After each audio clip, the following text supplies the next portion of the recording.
Hello guys, the learning page চ্যানেলে তোমাদের সবাইকে জানাই স্বাগত। আজ আমি তোমাদের ক্লাস 10-এর বাংলার আয় আরও বেঁধে বেঁধে থাকি কবিতার প্রশ্নমান 1, 2, 3, 5-এর প্রশ্ন তোমাদের আমি দিয়ে দেবো।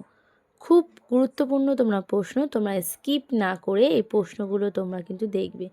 যদি না দেখো তাহলে বুঝতে পারবে না কোনটা কত মার্কসের জন্য ইম্পর্টেন্ট। চলো শুরু করি। প্রথমেই কি বলেছে? একের দাগে আয় আরও বেঁধে বেঁধে থাকি কবিতাটি কবি কোন কাব্যগ্রন্থের অন্তর্গত? 2 নাম্বার, শঙ্খ ঘোষের প্রকৃত নাম কি? 3, আমাদের শিশুদের সব ছড়ানো রয়েছে কোথায়? 4, আমাদের ডান পাশে কি?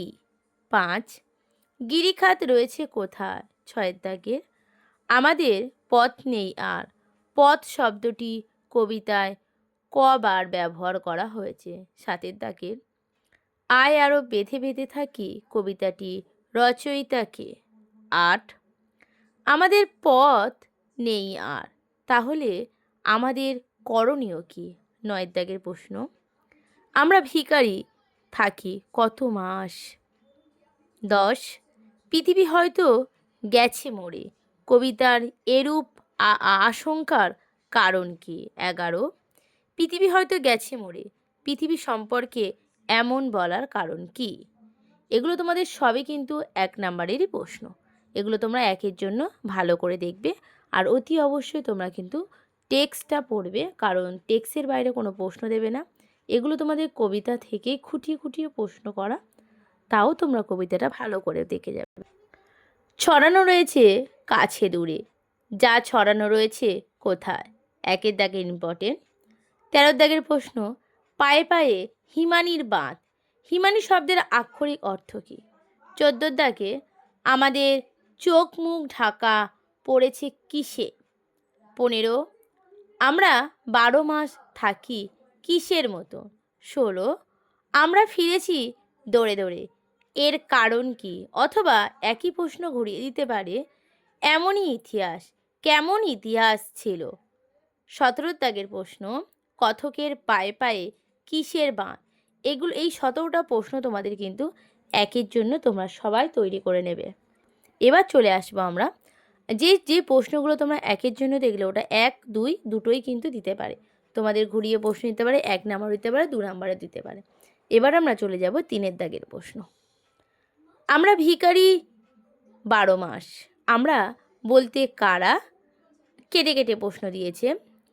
ভিখারি শব্দ বলে কবি কি বোঝাতে চেয়েছে? 2 দাগের প্রশ্ন, পৃথিবী হয়তো গেছে মরে কোন কবিতা উদ্ধৃত?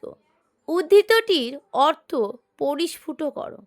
3, আমাদের চোখ মুখ ঢাকা, পঙ্কিতটির অন্তর্নিহিত অর্থ বুঝিয়ে দাও। 4 দাগের, আমাদের ঘর গেছে উড়ে, কাদের কাদের ঘর উড়ে গেছে? ঘর উড়ে যাওয়ার কারণ কি? 5 দাগের, আয় আরও বেঁধে বেঁধে থাকি, বেঁধে বেঁধে থাকার অর্থ কি? কেন বেঁধে বেঁধে থাকতে হবে? এবার হচ্ছে আমাদের এই ছিল তোমাদের 3 দাগের প্রশ্ন। এবার আমরা চলে যাব 5 দাগের প্রশ্ন। চলো, আমরাও তবে এইভাবে এইভাবে এই মুহূর্তে মরে যাব নাকি? এমনটা মনে হচ্ছে কেন? 5 জন্য খুব গুরুত্বপূর্ণ একটা প্রশ্ন। 2 দাগে, আমরা ভিখারি 12 মাস, কোন পরিস্থিতিতে আমরা 12 মাস ভিখারি?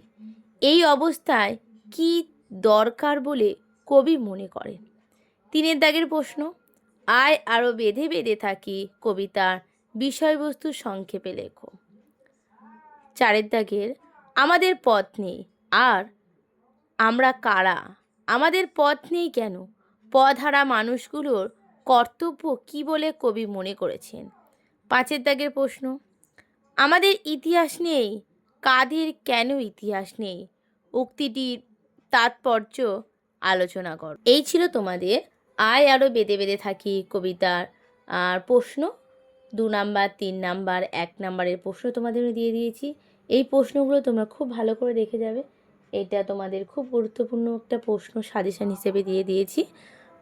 এটা করলে তোমরা কিন্তু অনেকটাই পেয়ে যাবে। আজকে এই পর্যন্ত। পরের দিন আমি অন্য কোনো অধ্যায় নিয়ে চলে আসবো। যদি তোমাদের ভিডিওটা ভালো লেগে থাকে একটা সাবস্ক্রাইব, লাইক আর কমেন্ট করে জানাবে কেমন হয়েছে।